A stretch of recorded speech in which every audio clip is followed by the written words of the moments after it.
I heard a term from a friend of mine years ago where he said every shift is either mad people, bad people, or sad people. And that's what you know. It's either, very rarely 8 hours a day anymore. It's more like 12 or 16 hours of work during a shift. And nobody's calling to say, hey, have a great day. You are a warrior. 321 status. What kind of vehicle is it? You are the very best your nation has to offer. 911. Multiple shots fired. They're asking you to lead. 5. We need a Bearcat. It's up to us. So 133. I need somebody that's got a visual on where the shooter is. You must be sound in mind, body, and spirit. 40 feet, where's the officer down? I have a rescue helicopter that wants to land and help. This is the podcast that will make you the one. Copy running eastbound. The one that will bring everyone back. Trouble, we have shots fired, shots fired. Give me backup now. Because no one else is coming. We're going to have an officer shot. 100 block of East Street. Suspect is down. Suspect is down. This is the Squad Room.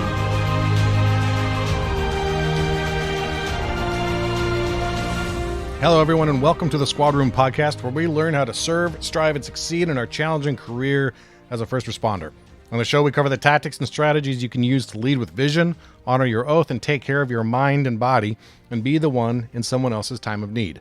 My name is Garrett Tesla. I'm a full-time sergeant for a sheriff's office in Southern California, and I'm on a mission to build a world where first responders wake up inspired, feel confident at work, and go home safe, knowing they've spent their time in a worthy cause. Before I get to our guest, I want to remind you of a few things. First, follow us on social media at The Squad Room.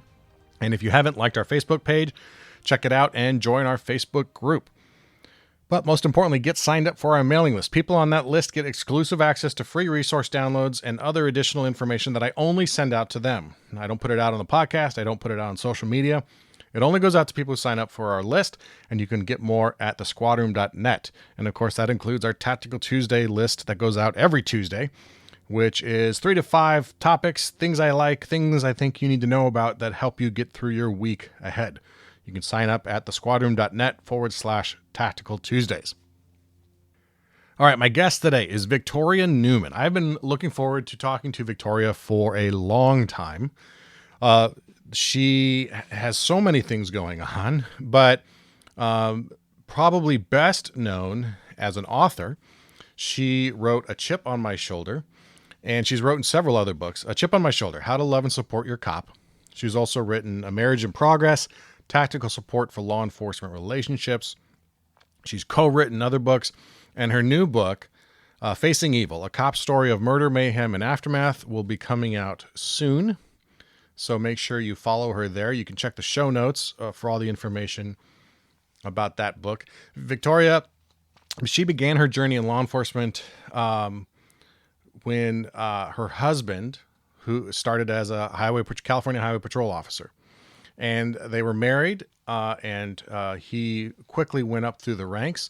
6 months after he entered the academy, they moved to Los Angeles to begin his what would become 31-year career.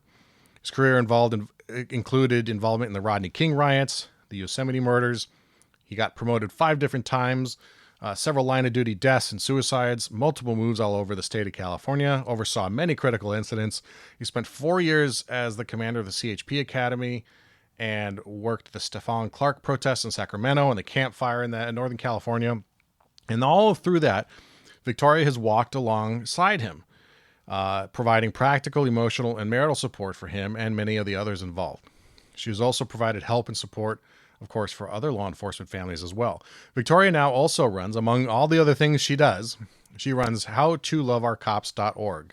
And you can check that out, howtoloveourcops.org.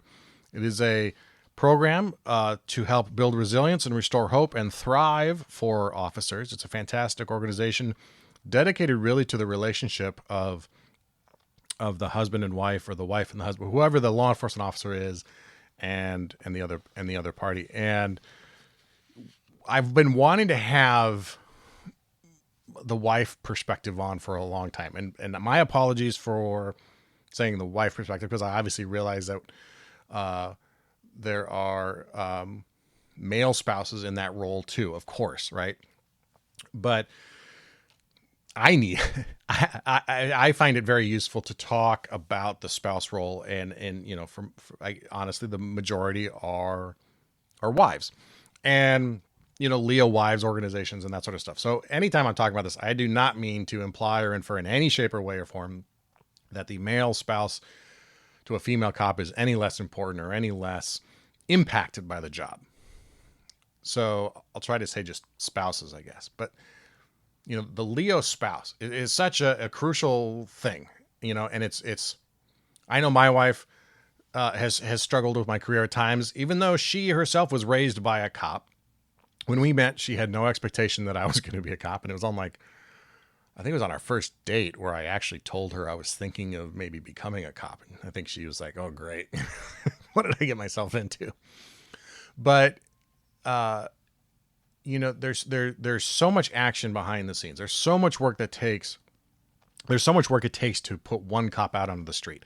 And if that cop has a family, man, that spouse at home really is part of that team. And we need to remember, as the officer, we need to respect and honor that service that they're giving us, and that they are in service of us, and that we in turn, of course, need to return the favor, and then at times be in service of them as well. And then when you add kids to the mix, or if you have a spouse that's working as well, oh my gosh, it just gets that much more intense. And so Victoria came on and we talked about her struggles, her husband's struggles, how she almost left, how she almost walked out the door. And then he, even as a high-ranking highway patrol officer, member of the command staff, came home and told her that he needed help. And they got it, And so it's just a really great story. It was a great interview. She's out there. She has the biggest heart in the world to make an impact, and a positive impact for law enforcement and first responder families. And so it's great. Victoria Newman. So let's hear from her, author of Chip on My Shoulder, among other books, and founder and president of howtoloveourcops.org. Thank you for having me. I'm excited to have you on for a couple different reasons. One is that I've been aware of your work for quite some time, and what you do for the families of law enforcement officers. But also, this is very much a first episode for me, or first time that I'm trying to tackle this topic, and I have intentionally shied away from it in the past because, not any, but I think like most cops, the conversation makes me somewhat uncomfortable. Sure. And so the best way to deal with something is to avoid it, of course, right? So I'm being completely sarcastic.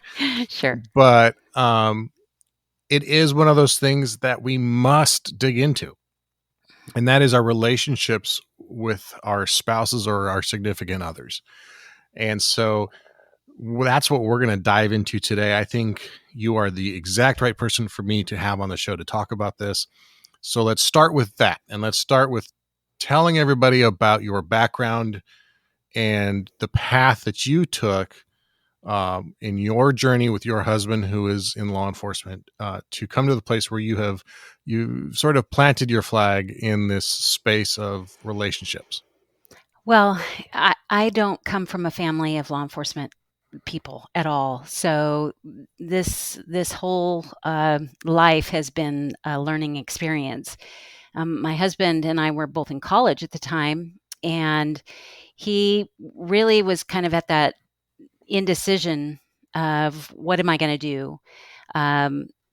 He was looking at a lot of different things at the time, but he'd also, one of those things was to join the California Highway Patrol.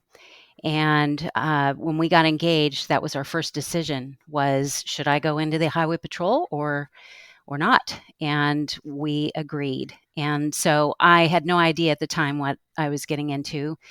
And actually, his father was Highway Patrol, but I don't think he really knew either. So we had him we got married 5 weeks before he went into the California Highway Patrol Academy.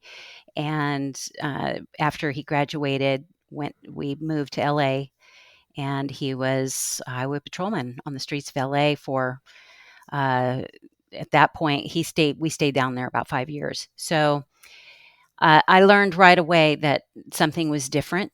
I saw him change immediately.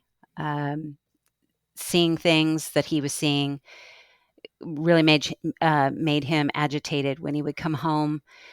He's using language that he hadn't used before, and I was clueless. There was nothing at the time that I could read or anybody to talk to, and so it was basically survival for years. And I asked another officer's wife if she was having some issues, and she basically kind of just said, "I have no idea what you're talking about," and then left him 3 weeks later. So I said, "No, that's not going to be us. I love my guy. I want to keep him. So we're going to learn this thing." And so that was 33 years ago. Wow. We have been through a lot. He has never actually had a critical incident per se, but he's seen a lot. He's been through a lot. He was not only an officer, but he went up through the ranks and retired as a chief in 2019, end of 2019. But I would say probably the last 10 years were crazy. The career took over our lives. And I learned a lot through that, and so did he. Back in 2010, I almost left, and I recommitted myself to our marriage at that point, and I've been learning ever since. And there's a lot that comes with the law enforcement marriage that I did not know, and I'm still learning even now as I do what I do. And so is he. So about 2005, 2006 was kind of a change for us in the sense that the California Highway Patrol was actually, we had 6 line of duty deaths in 4 months at the end of 2005, beginning of 2006. But what you didn't know is that we also had suicides that were increasing. I think there was one night where it was the 15th in 4 years, but they were coming quicker and quicker and quicker. And one night he said, "Oh my gosh, that's another suicide." And I got really upset about that one in particular. I'm not even sure why. We didn't even know who he was, but I said, "What are we doing? What is the California Highway Patrol doing to help our officers? Why are they killing themselves?"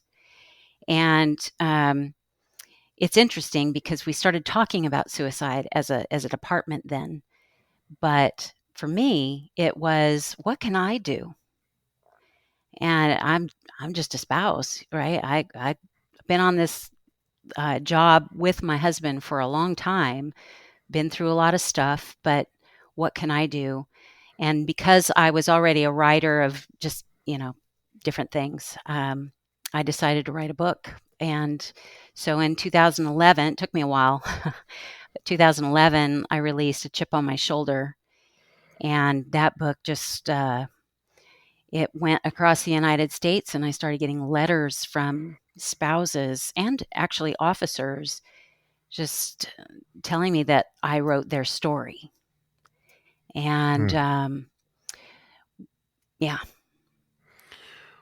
There's so much to dig into right there, but what was that story? What were you getting back? It was kind of our story in that where we started, I saw him change. These are the different things that we deal with risk and shift work and understanding who he is. I think as a law enforcement officer, when he was trained and actually started patrolling, he did change, and he started protecting himself more, which needs to happen. And but that spilled over into our life. And at first, he would come home and he would tell me about his day. And after a while, he didn't do that anymore. I think it was just too much for him to share at the end of the day. He'd already been through it before. He didn't want to relive it. And he didn't want to upset me, because we're talking about life and death. We're talking about pain. We're talking about crime, sometimes evil. And, I'm working at a church. Very, very different at that time. One of the things that strikes me that, that I love to hear people's stories, because we can almost find something in almost any story that relates to something we feel or that we have experienced or that we've gone through. And the genesis of your husband's career and your relationship strikes a chord with me, because my wife and I, we met before I was a cop. And I think there's a difference, and correct me if you see it differently, but I think there's a difference between couples that meet before one of them enters law enforcement and then the couples who meet after they've already been in the career. That you don't have the before and after like you were talking about just a minute ago. If you become coupled or you meet after the cop's already into the job, you just have kind of varying shades of what they've already are or what they've already become. Yes. But my wife and I, we met outside of law enforcement.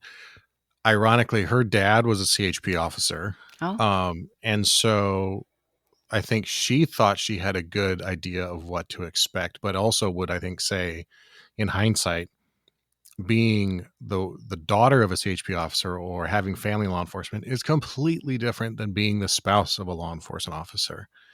And that sounds like a similar experience for you. Yes. Probably because of the emotional connection between a husband and wife and a father and daughter, or whatever the case may be there. I saw, I fell in love with Brent Newman, who was, a gifted, inquisitive man who loved people and wanted to spend his life doing something meaningful. And I wanted that too. And I didn't want anything less. But not knowing the law enforcement culture or the community, I was very surprised by the changes in him. And now that we're 33 years down the line here, and he had 31 years in service, I'm now seeing I'm seeing who I married. It's kind of interesting as he's debriefed his career, and now he and I travel the country and help other couples and cops and spouses, and I see him again. And I think it's the stress. There's a lot of things that go into that, but the stress changed him. I think, and I don't know how it doesn't. I mean, we need to get better about stress inoculation and preparing resiliency in our law enforcement officers, but at the same time, it's impossible to know how impactful something's going to be, and how each different person comes to the job with their bucket filled to some degree already, and you just don't have any idea what that is or how that particular person's going to adapt. And you pointed out something I thought was really interesting too, which is that you said that he'd never had any critical incident per se, but you also acknowledge that any single day at work could, especially for high patrol, deal with lots of traumatic things, things that wouldn't register as a critical incident, but that involved death or near death or violence or trauma of some sort. And I bring that up because I think a lot of cops struggle with being okay with that. Like, well, I haven't had a shooting, so I don't have the right to be feeling this way, or I haven't lost a partner in the line of duty, so I don't deserve to feel so despondent. I don't know what your take on that is. I think that, like you said, every day there is pain. I heard a term from a friend of mine years ago where he said every shift is either mad people, bad people, or sad people. And that's what it's either, very rarely 8 hours a day anymore. It's more like 12 or 16 hours of work during a shift. And nobody's calling to say, hey, have a great day. It's usually 95% negative, or somebody needs help, or someone's just having a really really bad day. But then there's also the evil that's involved out there. There are some very very bad people out there who do some horrible things to the weak, and whether that be a child or the elderly or their wife. I mean, it's and to be human. And usually, I think most cops go into this wanting to make a difference and wanting to help people. And sometimes that happens. A lot of times that happens, but not all the time. There are people who you can't help. And that is hard on a human soul, especially those who really want to make a difference. They care. You care. My husband cared, and he still does. And that is hard on a human soul. And then, of course, like you talked, if we don't understand that in advance, and we don't recognize it, because I think there's a difference. You can understand it, but you also need to recognize it in yourself. Yeah. But if those two things don't happen together, we bring it home. Yes. And we drag it along with our muddy boots and our stinky vest into the house for the family to take on, and it just becomes this collateral damage that you said in 2010 almost cost you the marriage. So that I'm humbled by your honesty in that and talking about it like that, because I think so many come very very close.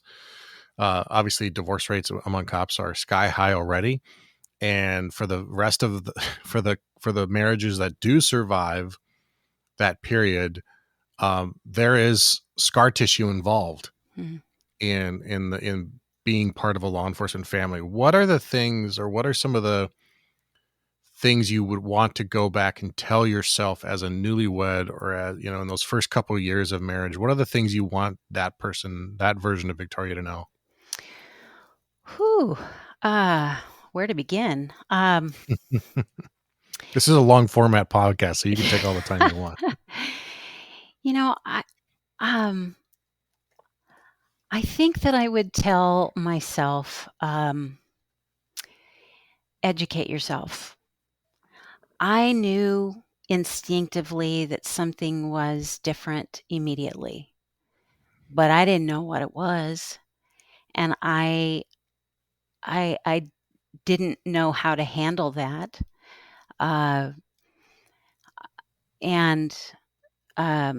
So the education, and there's a lot out there now to understand what's happening physiologically in an officer when, with hypervigilance. I don't know if you've talked about that on here. Oh, yeah. On your show. But the hypervigilance and all the chemicals that are going on, the cortisol, the adrenaline, the dumps, all of that. But not only that, but your brain is working, and trauma affects the brain. And when the brain is working overtime or just completely withdrawn, that really affects the spouse and the kids. And I didn't know what I was looking at.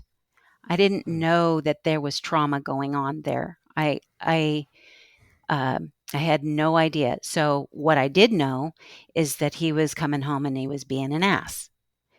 And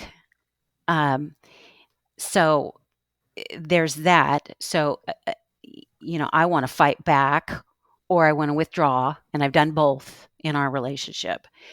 And then, probably in that 20-year mark, I started seeing some things that were troubling. He was changing into something even more different. And at that point, I was scared, but of course I can't talk to anybody.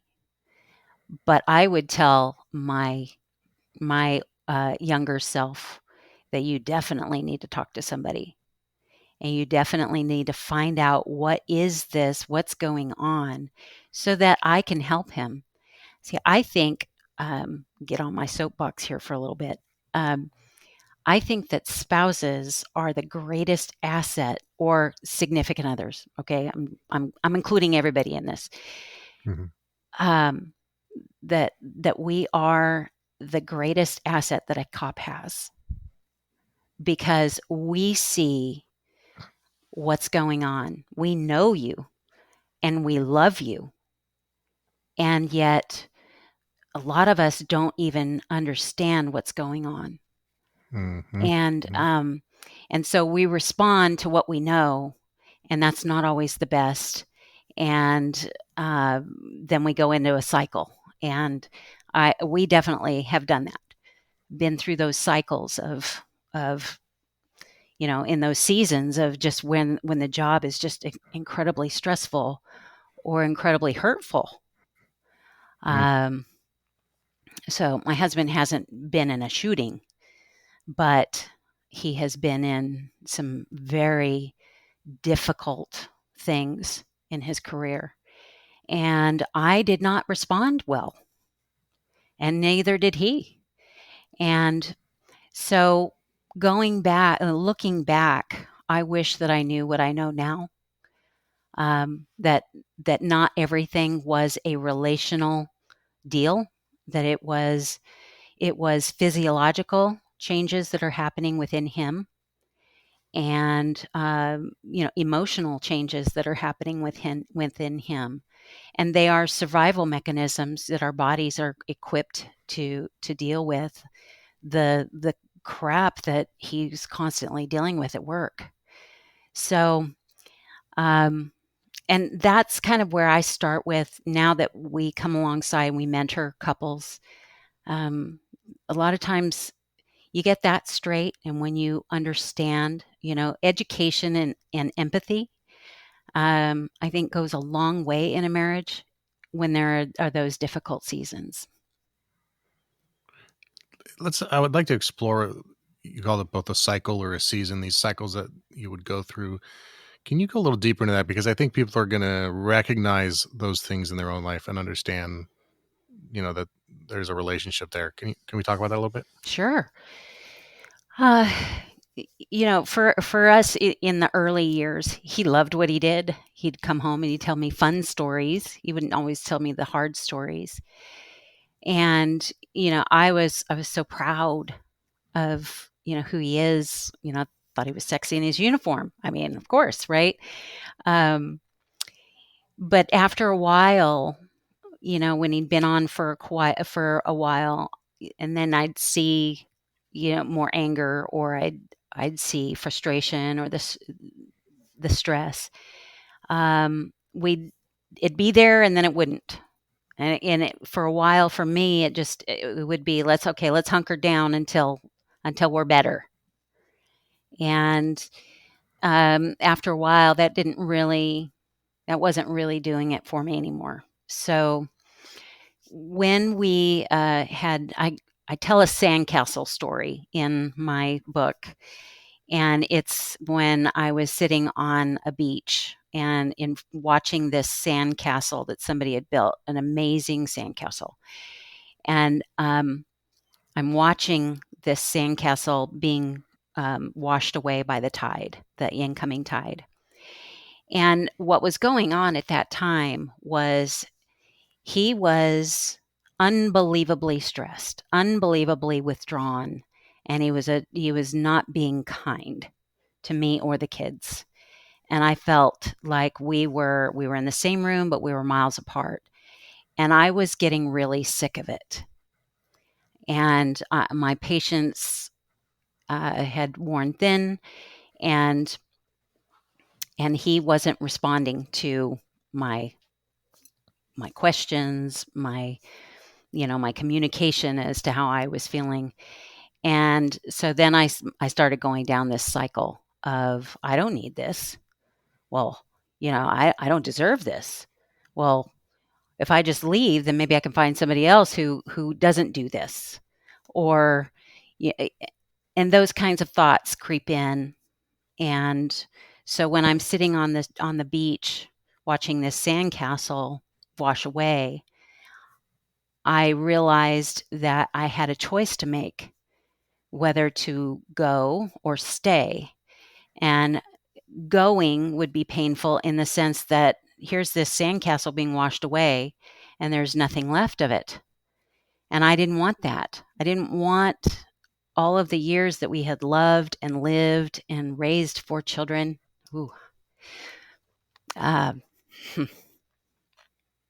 to just disappear. And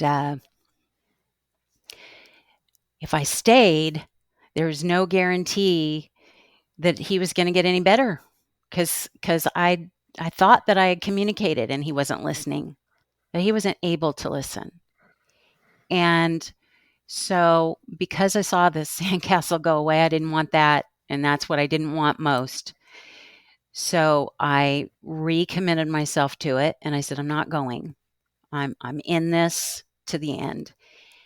And 3 days later, he told me, I'm fighting depression.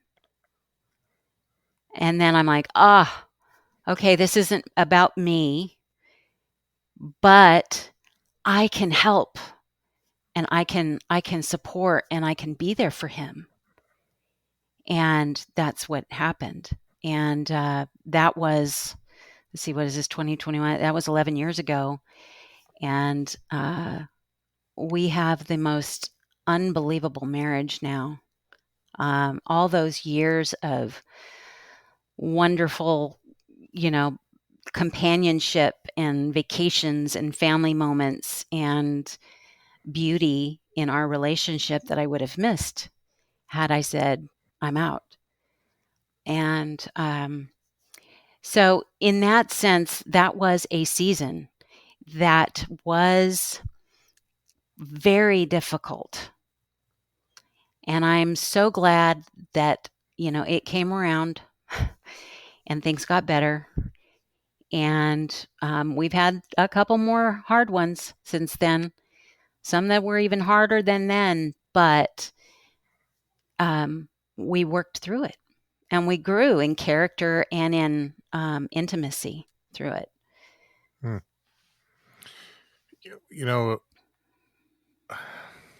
I so appreciate your authenticity there, and I wonder, like, one of those is such a big event in a marriage. But you said multiple, and even after that, there were others. So, I think there's a lesson there that it's never solved per se. It's never like gone. We just learn strategies and tools and communication techniques to manage it better, it seems. Yes. So one of the, you talk about spouses being the greatest asset that a cop has, and I 100% agree with that. I go so far as this, I've said before on the show, and I say it to my wife, and I say it to others, like, to put one cop out on the street, if there's a family involved, to put one cop on the street, it's at least a 2-person job, because uh, there has to be a spouse at home to help manage the kids and the rotating shifts, and who's getting them to school when you're on overtime, and uh, even down to the minutia and logistics of helping put together the gear that you use to get out on the street.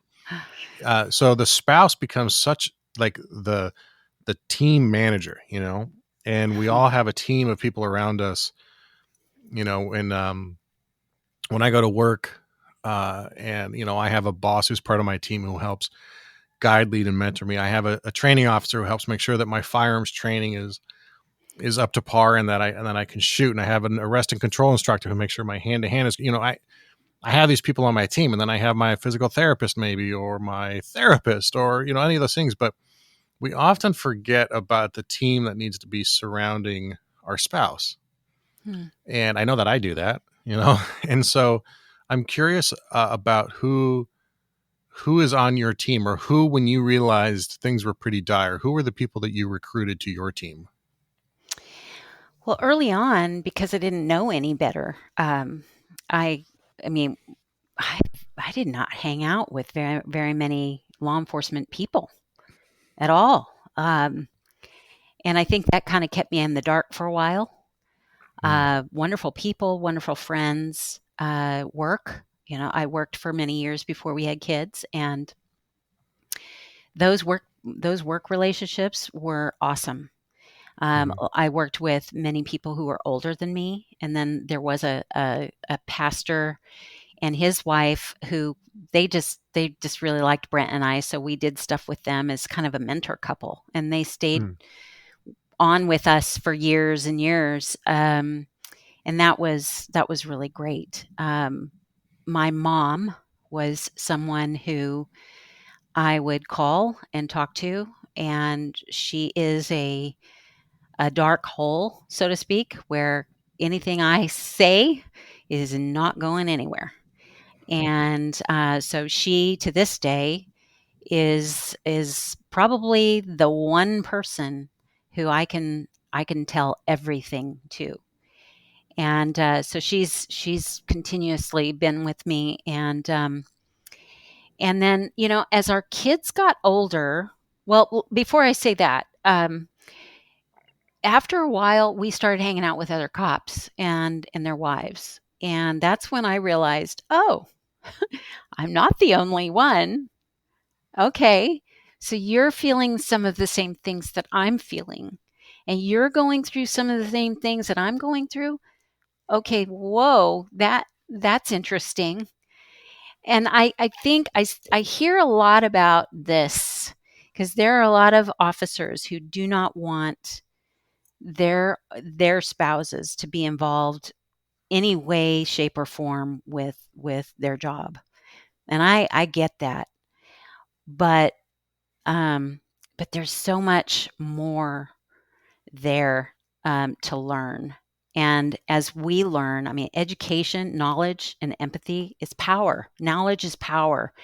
And I think I was a much, much, much better wife when I started realizing that this is not just character flaws or relational problems or my fault. This is a phenomena. The issues that we're having are they're themes within the law enforcement community. And I learned that really when I wrote Chip on My Shoulder, because I invited a bunch of spouses that I sort of knew. Some of them I knew well, but they came over and I asked maybe 2 questions, and they talked till it was too late to do anything more. And they left exchanging numbers. And I watched this and actually recorded it. And I was amazed. Then later on, our kids, as they grew, because they're all adults now. Our youngest is 21, our oldest is 30, and they too were a part of my support system. And I want to be careful here because I'm not depending on them emotionally, but in a family, as they get older, they understand, they see what's going on. They see my husband going through different things. They see dad's inability to make different events, and they see the sacrifice that spouses make, and they have been amazing, just amazing to help and to question and even to speak into my husband's life. And as we've learned and grown, all six of us, it's been actually a beautiful thing. And I'm happy to say that we have two boys, two girls, and neither of our sons went into law enforcement. But we have one daughter who is dating someone who is actually in the police academy here in Sacramento. And so she says to me the other day, Mom, I think it's time for me to really read your book now. And so that's kind of an interesting, we just can't get away from law enforcement. It is usually generally generational. And but the kids have been amazing as well. So I would say non-cop friends, regular cop friends, and family, and that includes parents and kids. So You touched when you talked about too how your husband came to you, man, right at that kind of crucible moment, and admitted that he was struggling with some depression. Was that something? Did he really come to that on his own, or? And I know you can't speak for him, and certainly can't. But like, I guess I'm curious about how he was able to navigate to the point where he was willing to talk about it, and then presumably accept some sort of help, at least yours. And then what were those first couple steps you guys took together after that was kind of out there on the open, and kind of sliced that wound open, and realized, this is a bigger issue than just being a grump. yeah, he how did he know? I think he that's the one thing that we realized in our relationship, is that when he's going through some stuff, he's got to make it right in his mind. He's a thinker, and this particular issue was he was just in a butt kicker job. I mean, he was running our academy, and it was huge. And then he was also getting ready to promote, so he was also doing testing, and there was so much pressure.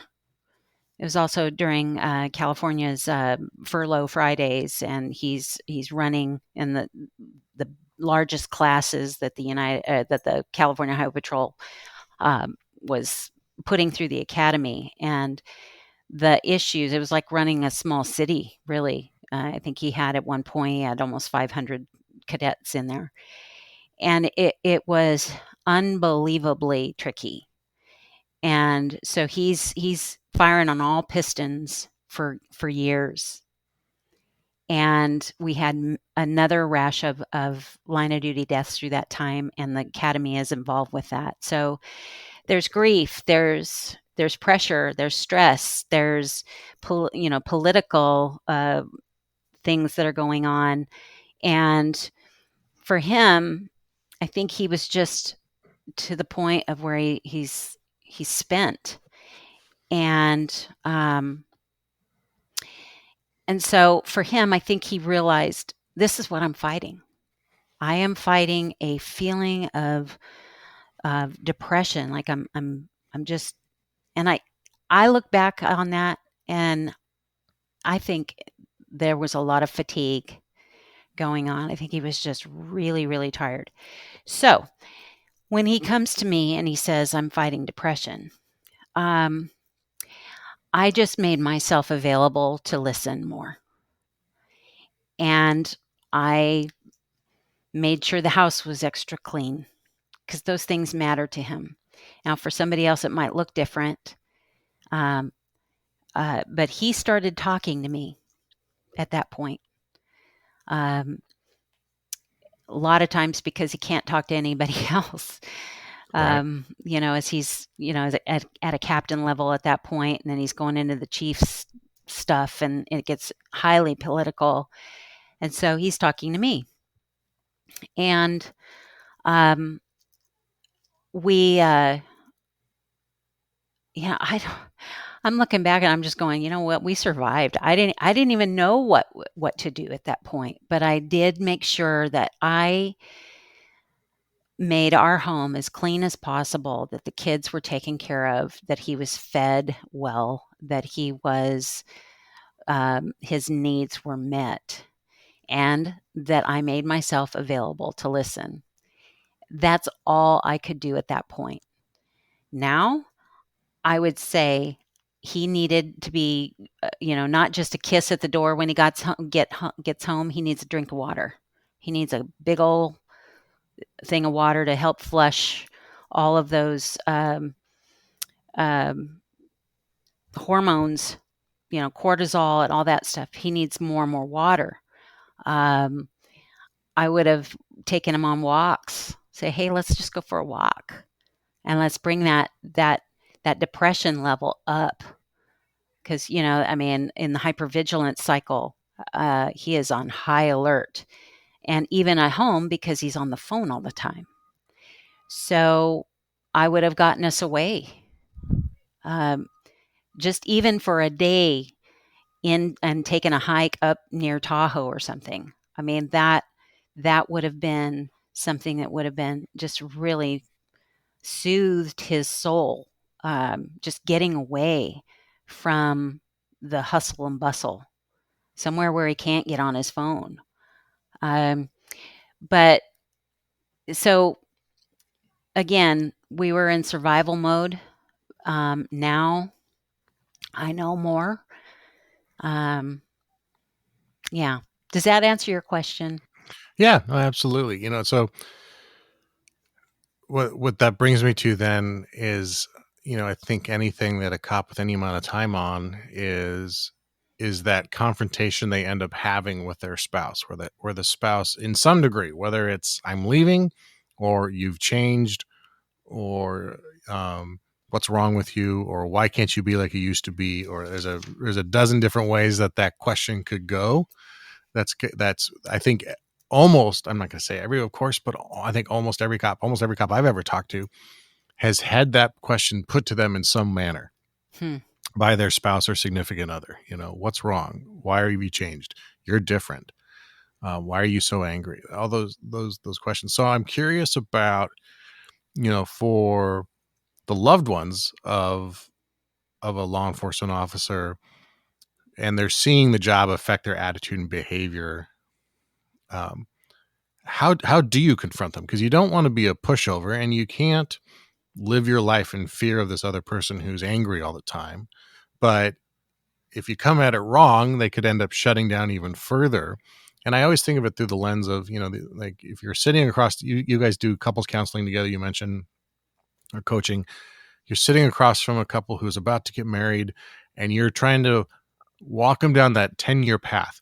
This is what is probably going to happen. This is probably what you're going to see. And this is probably what you're going to need to say to them. What is that?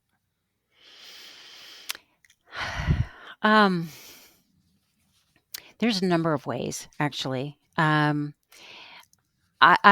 advice that I would tell someone is to, first of all, find out what you're dealing with. And then also come at it as a team.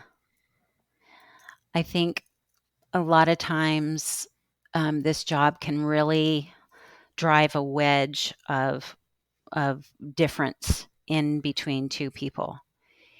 And, you know, the officer doesn't feel understood.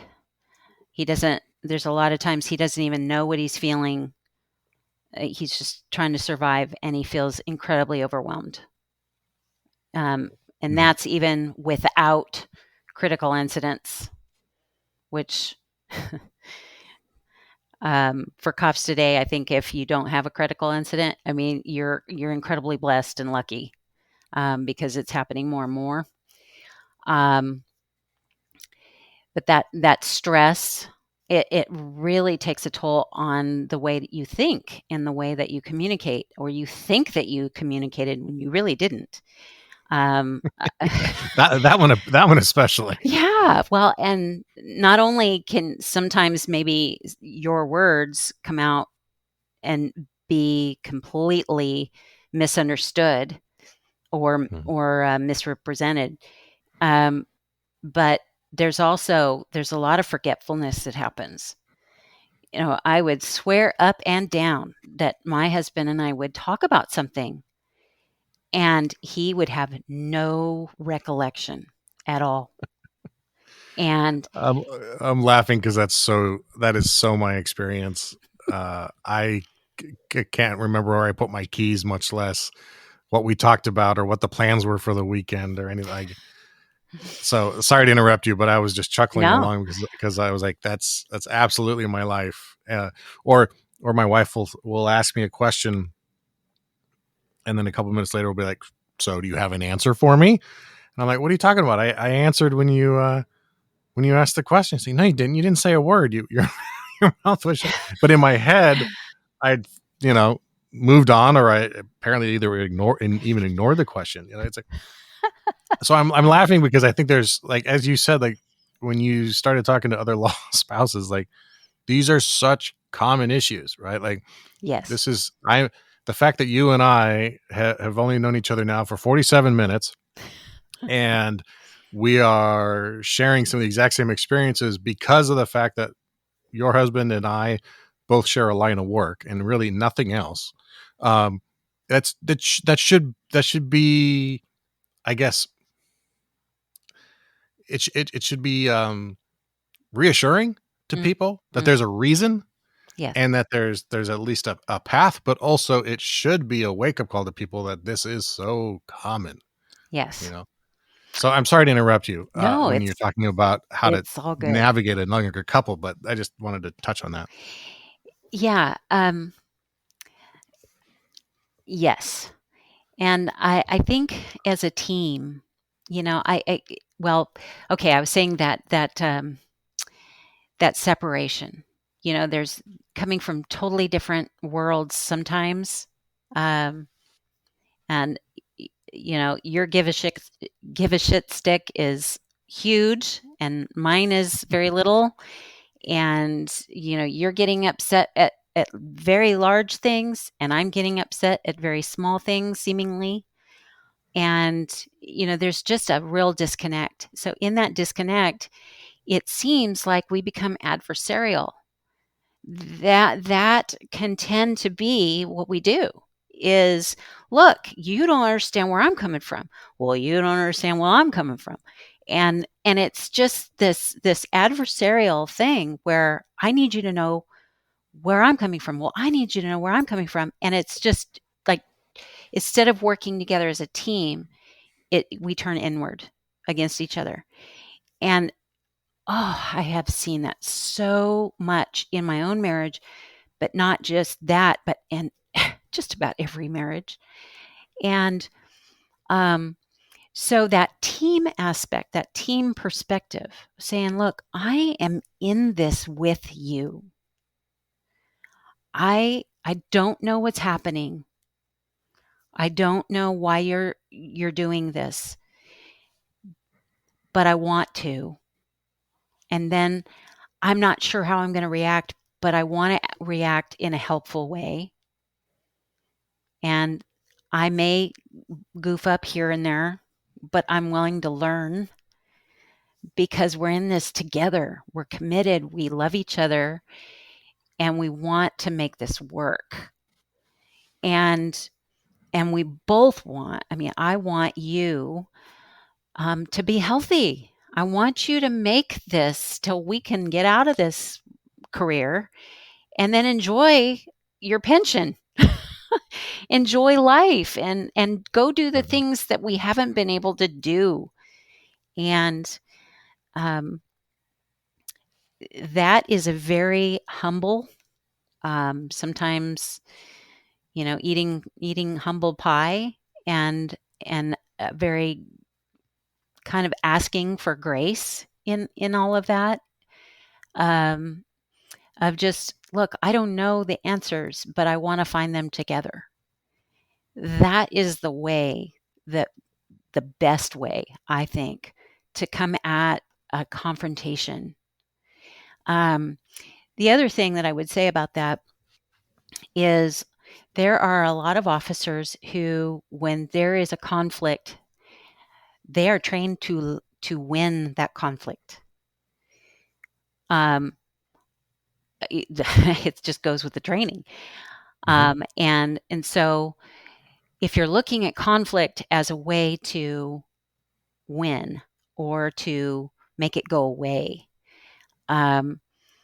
there are a lot of spouses who are like, every time I bring something up, he's got an argument for everything, and he explains it away, and then I lose it, and I don't feel any different, and I feel even worse because all of a sudden I'm crazy. It almost feels like a gaslight or something, And so I've heard this from several spouses who will write a letter. And in fact, one spouse very close to me, her husband has been through some amazing, horrible things. And they've worked together most of the time, but then he started kind of going into this place and was just really critical of her. Just everything was just, you don't do this and you don't do that. And she'd had enough, but she couldn't talk to him because it was an argument that had to be won. And so she wrote a letter, and she put her heart and soul on this letter, and he read it.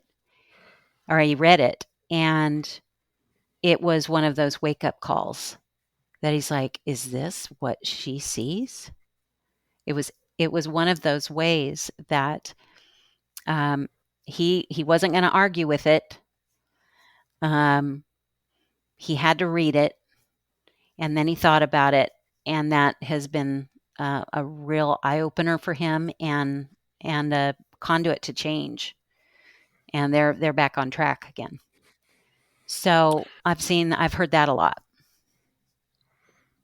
One of the things that I think that the officer in this feels, when they're maybe starting to understand that something's off, or they're starting to see their own difference, or maybe even there's a point where they do something that scares them, they way overreact to something or what. Mm-hmm. There is an element of embarrassment there, I think, for a lot of people, and I go so far as to call it shame even. For the officer in how they are and how they're not the person they used to be, and they don't know necessarily what to do next. And so I think there's kind of sounds like cliche, but a shame cycle in some way out of that. How can a spouse best reassure the officer that there's no need to be embarrassed, there's no need to be filled with shame, and that the support is there? What's the action there? What's the words? I don't know. I do. I am aware of how that works. But I think as I'm looking at that phenomena, it's that coming alongside in that team. The words are help me understand. There is no judgment here. And how can I help you? Help me understand where you're at, and then help me. How can I help you? And um, I I've been seeing this a lot lately. Just kind of probably because y'all have been completely assaulted, and this past year was just really rough as far as just all the things that are said, and the cancel culture, and that kind of stuff. Really prevalent this past year, and trust me, Oh, we yeah. were on the phone a lot with spouses and just going, what the heck do we do? And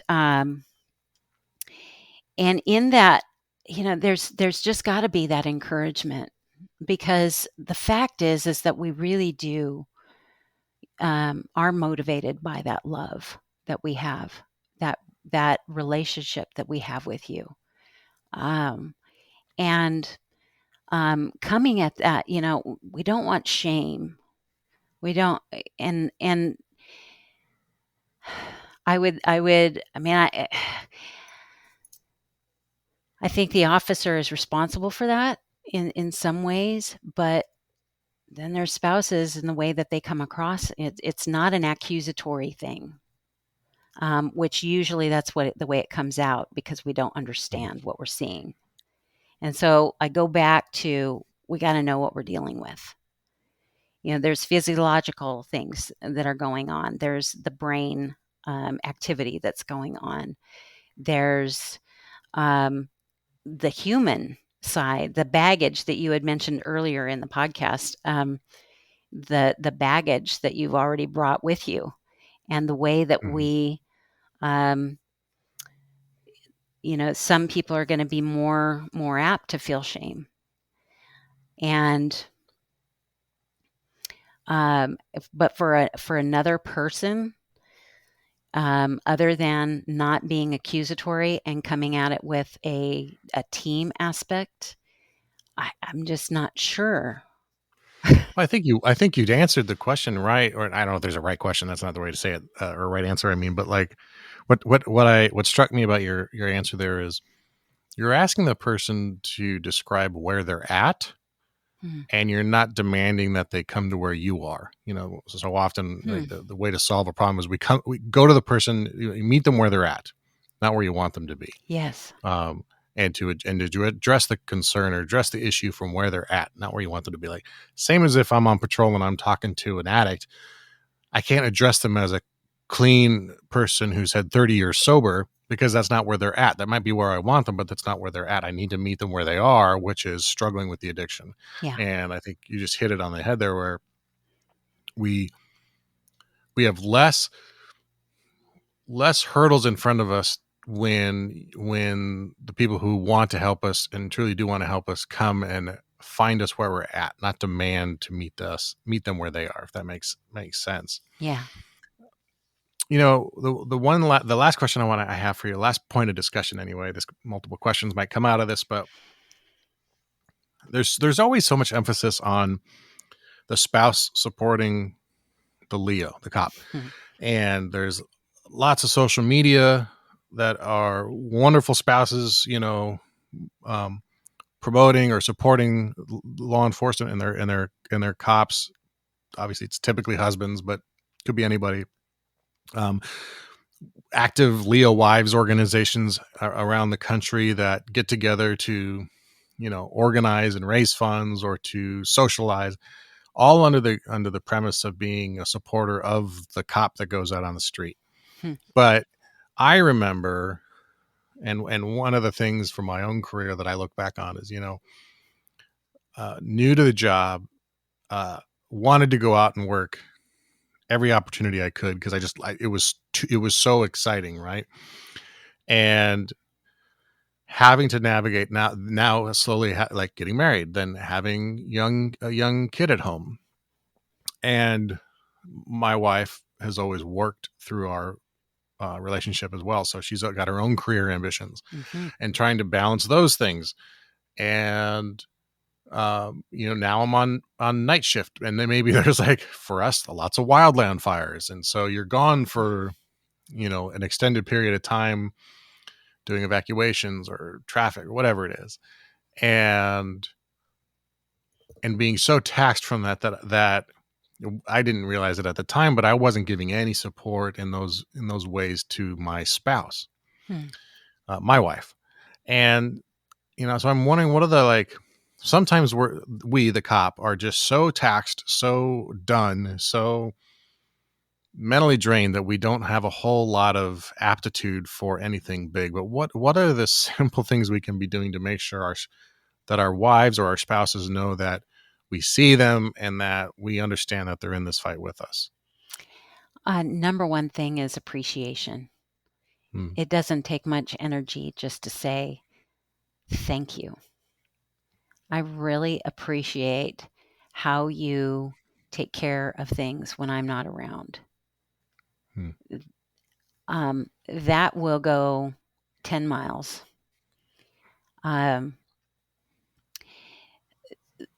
Beyond that, I would say that being able to just communicate, even if it's just a few words, babe, I am so exhausted and I have missed you and I want to spend some time with you. I don't have it right now.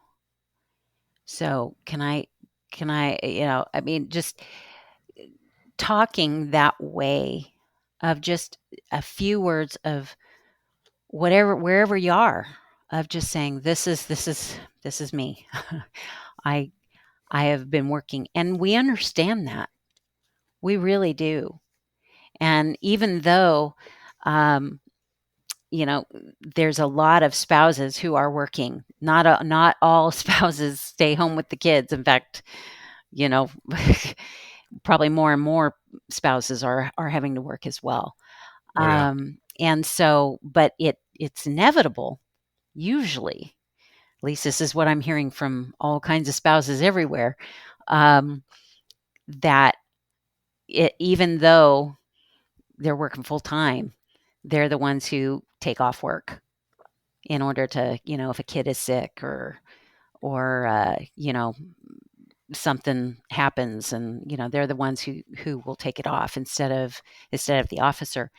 And I remember being in a room, just a couple of weeks ago, and we're talking about this phenomenon, like, yeah, we are doing everything. And I go, well, it isn't fair. You're right, it's not fair, but it's reality, so we just deal with it. So when there's that kind of dynamic, the best thing is appreciation. There's also there's 5 love languages. Words of affirmation is probably going to be appreciated across the board, but will be even more important for those who love in that way by their words. But just spending an hour together in front of the fire, having a glass of wine or a cup of coffee in the morning, for those who love by spending quality time. It's sometimes we think that it has to be these large, big, sweeping things, but if it's just little ones in a long, as you're going along, as you can, those actions go a long way. They really do. And that's a book too, right? The 5 Love Languages. Yes. Gary Chapman. Is it Gary Chapman? Yes. And on resources too, tell us about your organization and your books and where everyone can learn more about what you're doing and learn about the couples coaching or counseling that you and your husband are doing now. My organization is called How to Love Our Cops, and we basically educate and encourage and equip family members how to love their cops. We also do some things for officers. So I have We do books, events, and then we have programs that in place that help our families. And one of those programs is peer support. So we have 25 officers and spouses that are um, peer support trained, and constantly take calls from different people who just email on it via our website or contact us every way which way on our Facebook page. And so we're constantly doing peer support. My husband is with Warriors Rest Foundation, which is out of Oklahoma City, and they take care of officers. They do peer support as well as training, and they're all about officer wellness. And so, How to Love Our Cops and Warriors Rest Foundation, we are brother sister organizations. And it just so happens that my husband, when he retired, that's who he went to volunteer with. And so he does training, and together we've met with couples who are going through difficult times, and that has just been kind of organic. Eventually, it is in How to Love Our Cops vision that we want to do that on purpose and actually have mentor couples everywhere who can, come alongside of other cop couples who are in a difficult position. But right now, it's just pretty much organic that way. But we have books. I have two and a third that's going to be coming out in a couple of months that are for law enforcement. The first is A Chip on My Shoulder. The second is, and that's for spouses. That's my story, and a lot of good stuff in there too that I've learned. And A Marriage in Progress is the second book, and that is for officers. So that looks at relationships through the eyes of police culture. And that has been a very good book. It was a hard book to write because I wanted to understand, and I learned a lot. And then the third one that's coming out is called Facing Evil. And that is a cop's story of murder, mayhem, and the aftermath. Basically, what that book is about is it goes through a horrific day here in Sacramento about 6.5 years ago, when we lost two deputies by a couple, I should say. And then we follow three officers in the aftermath of that and their journey back to healing. And so that book is directed mainly towards law enforcement. I think the general public would find it interesting as well. But we're really, with that book, trying to show what getting help after trauma, what that looks like, and take away some of that mystery and some of that stigma. And we've already seen that happen in the writing and in the interviewing for the book.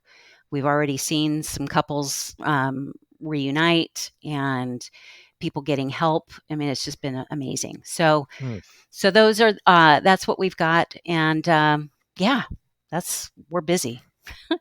See, you're certainly busy. It does not look like a typical retirement. I think it's fantastic. The website is How to Love Our Cops. The 2 in that is the number 2, howtoloveourcops.org. We'll post all the links for your books and for the website and everything else in the show notes for this episode, so people can go to thesquadroom.net and look for that there if they don't remember that website just off the top of their head.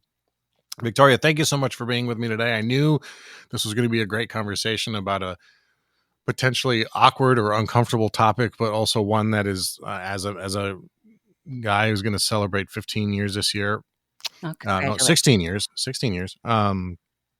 is important to me because it is not easy. And it's not easy for the spouse. At times it's not easy for the officer.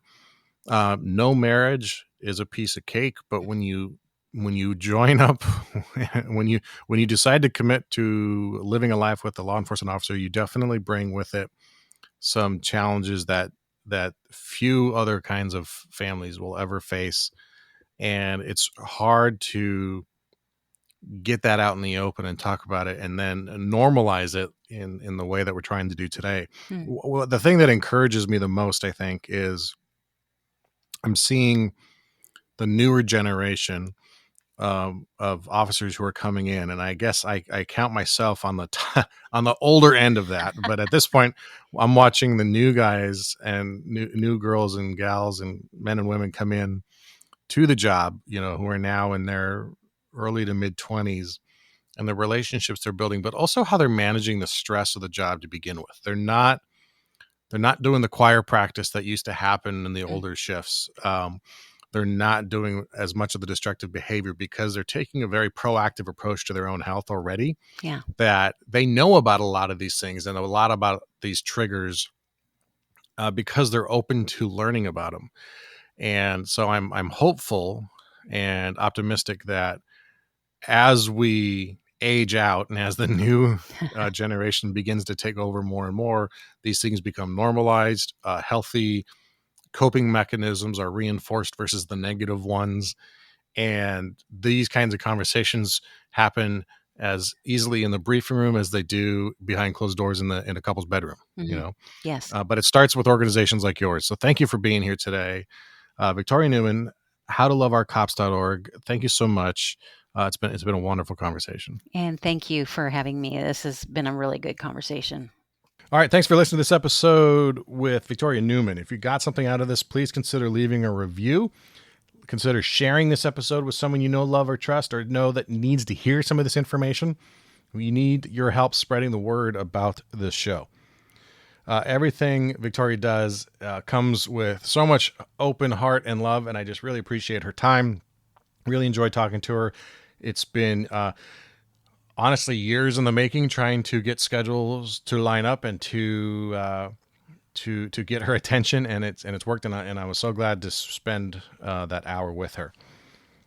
If there's something you want to talk about, share an email or shoot me an email, Garrett@thesquadroom.net. Ask a question, but most importantly, join our Facebook group and talk there and ask questions of the group. It's a great group that's very active, and you can learn a lot from the people inside that group. Make sure you get signed up for our Tactical Tuesdays email list. To do that, thesquadroom.net/Tactical Tuesdays, or text your email address and name to 805-364-2331, and check out the show notes for everything about what Victoria's doing. If you didn't catch that phone number, it's down there as well, and everything else you need to know to go about your day. All right, until next time, take care of each other and stay safe.